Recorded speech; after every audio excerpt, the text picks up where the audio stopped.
connects flux and electric field. How does the flux arise? Flux will arise only then when there is electric field. I will write here. Flux will arise only when there is electric field. When will electric field arise? Electric field will be there only when there is charge. When there is no charge, there is no electric field. When there is no electric field, there is no flux, which means ultimate source of electric flux is charge. In Gauss's law, we are going to derive a relation connecting flux and charge. In Gauss's law, we are going to derive a relation between flux and charge. For this, I have taken an arbitrary closed surface in which there is an isolated point charge Q placed at a point O. At a distance r unit vector from the point charge Q, I have taken a small surface of area ds. The unit vector is drawn normal to the surface, and the electric field is this, and the angle subtended between electric field vector and the unit vector is theta degrees. You follow what I am saying, sir? You follow what I am saying? Oh, from this, we will try to deduce the relation between Q and phi. For that, what I am going to do? I am going to draw lines from this surface and make it join at a point O. I will draw the diagram for you so that you understand it better. Okay?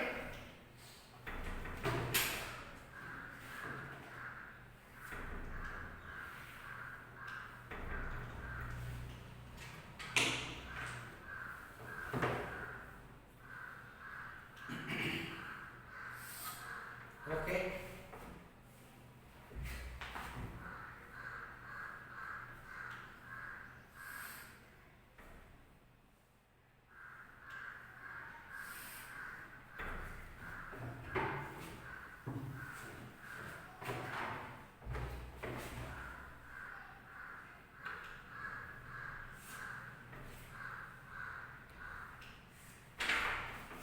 This is the unit vector.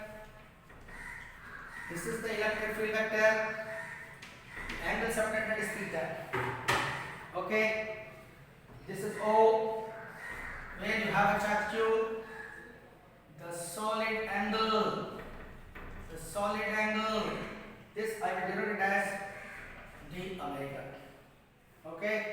This is that. Now what I am going to do is, this is not perpendicular to the radius vector. Let me draw one diagram here.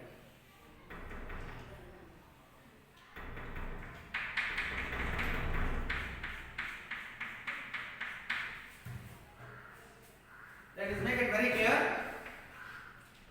This is your ds. What is this? This is ds plus theta. I will tell you what it is, don't worry.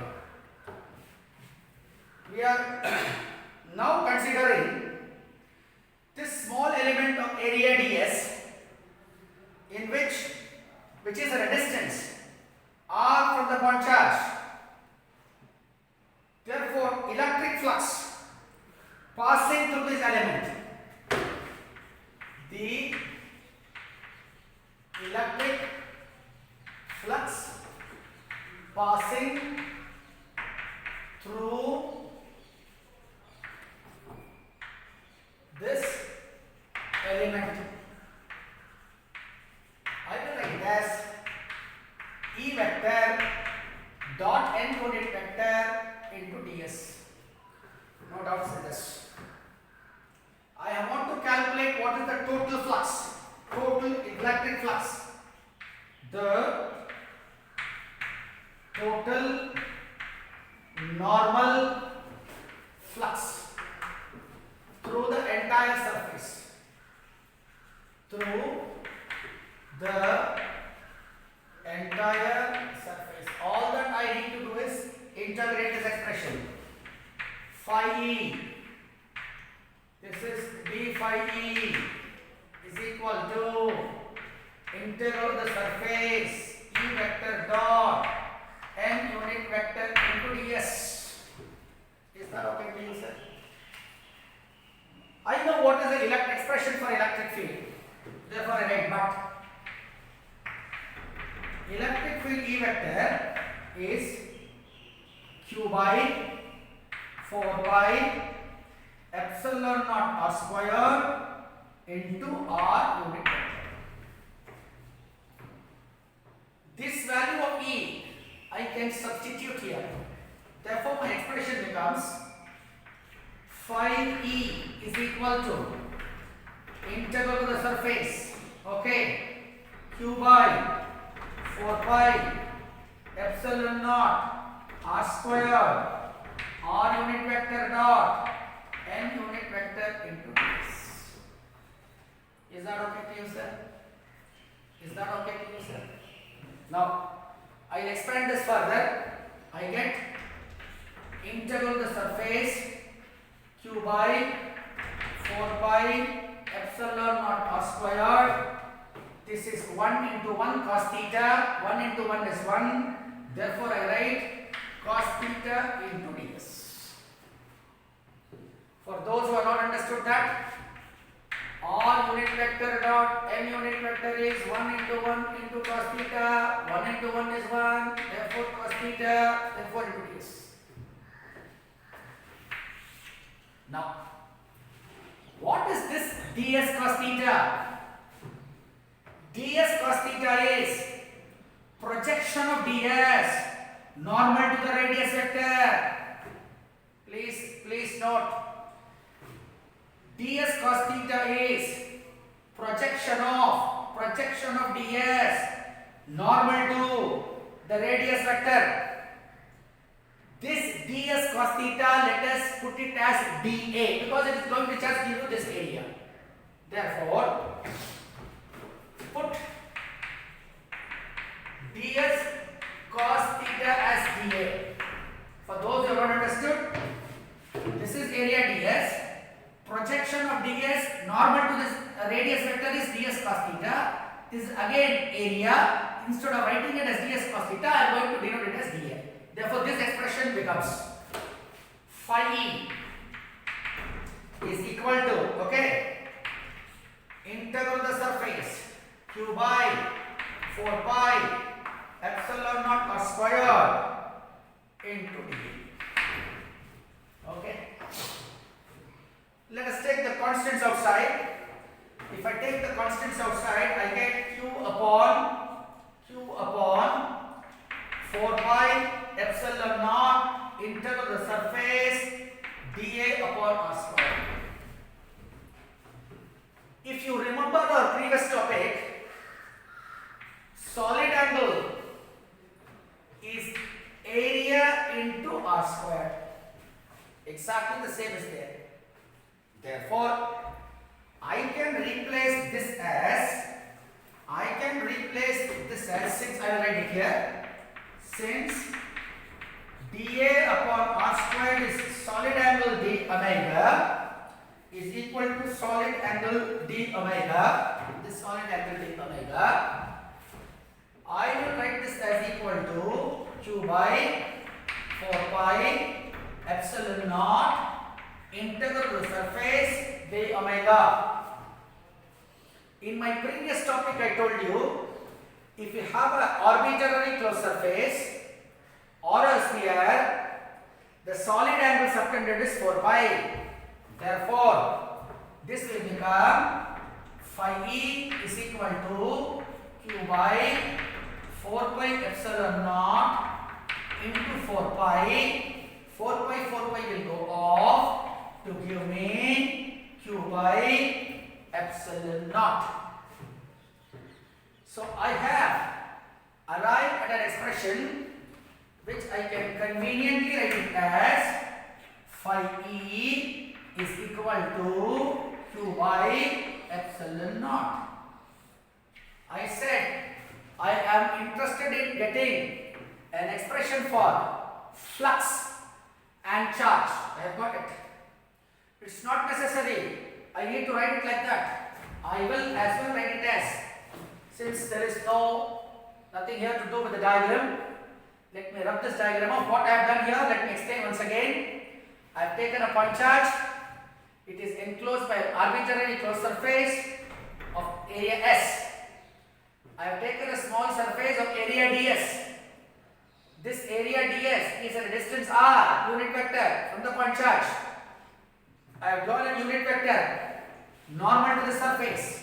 Electric field vector is pointing outwards. Naturally, it is a positive charge. Therefore, I write what is the flux passing through the small surface of area ds. Flux passing through the small surface of area ds, d phi E is E vector dot n unit vector into ds. I calculate what is the total flux. I have just integrated this expression. Now, I know from my previous class that the electric field due to a point charge is given by this expression. I have substituted it. R unit vector dot n unit vector is 1 into 1 cos theta. This is equal to cos theta. Therefore, this expression becomes like this. Now, coming to this diagram, ds cos theta is nothing but projection of ds perpendicular to the radius vector r. This can be denoted as dA because it is just area. Therefore, I have denoted as dA. I have substituted it. Constants I have taken out, I have written it. dA by r squared, I have denoted as d omega. D omega is solid angle. For a closed surface, the solid angle is 4 pi. Therefore, 4 pi goes off. I end up here. Now, let me rub this off.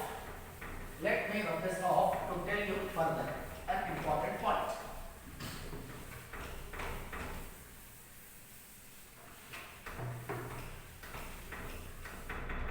Now, this phi E, this arbitrarily closed surface had enclosed only one point charge. Imagine if this arbitrarily closed surface encloses a number of charges, then if it encloses a number of charges, say Q1, Q2, Q3, etc., then the total flux phi E1 plus phi E2 plus phi E3 plus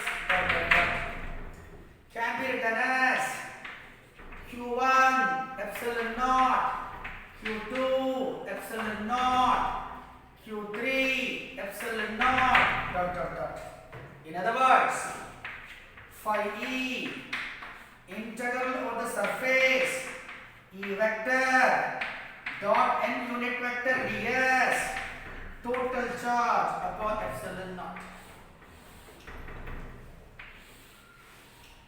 This is the expression for Gauss's law.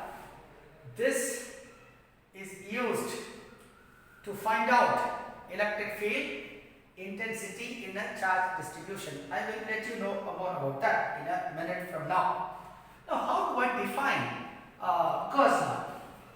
The total electric flux. I am defining Gauss law from this relation.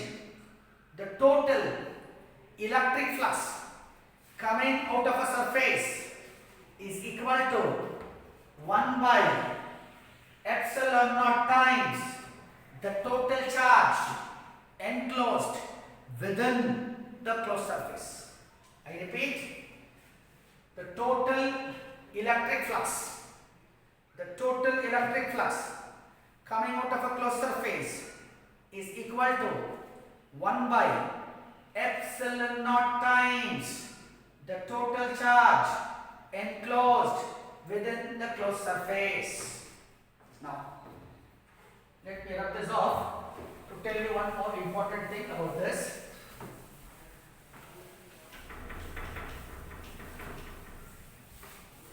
Instead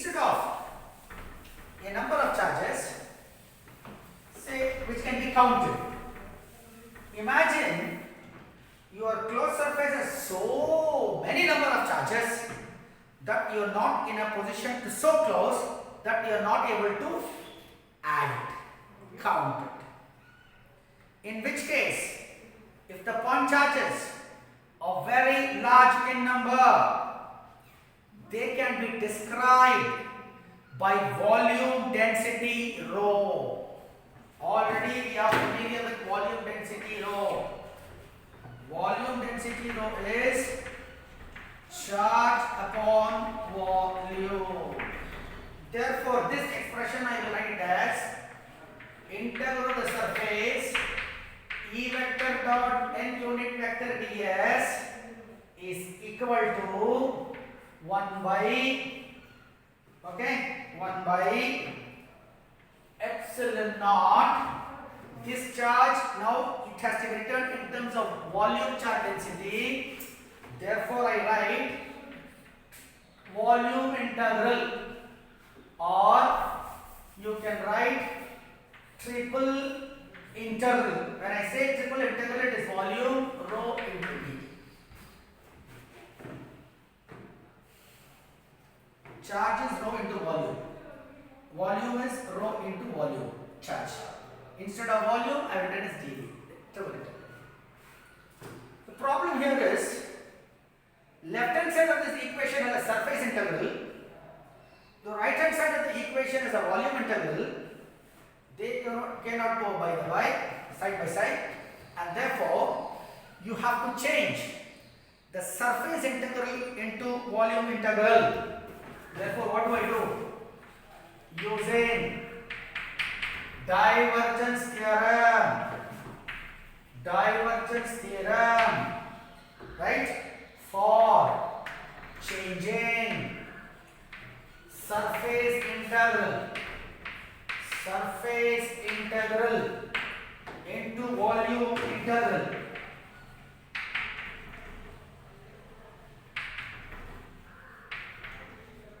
How do I write it?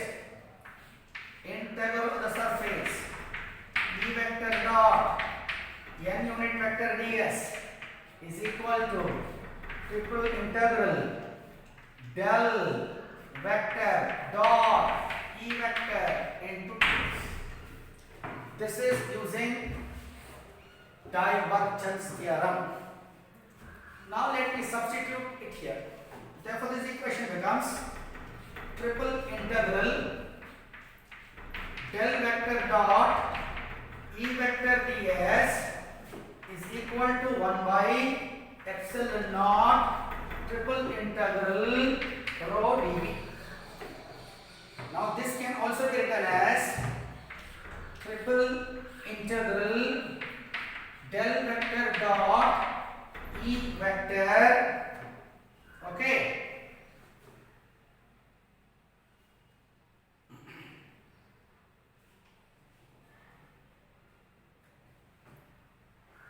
this must be dv, I believe, sir. This must be dv, okay, this must be dv, okay, dv minus rho by epsilon naught into dv is equal to 0, right? This takes this form. Now this is true,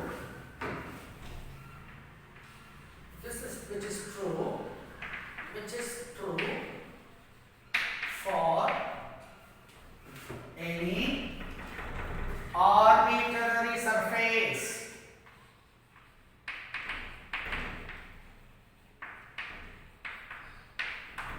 Therefore, arbitrary volume, because we are talking about volume, okay?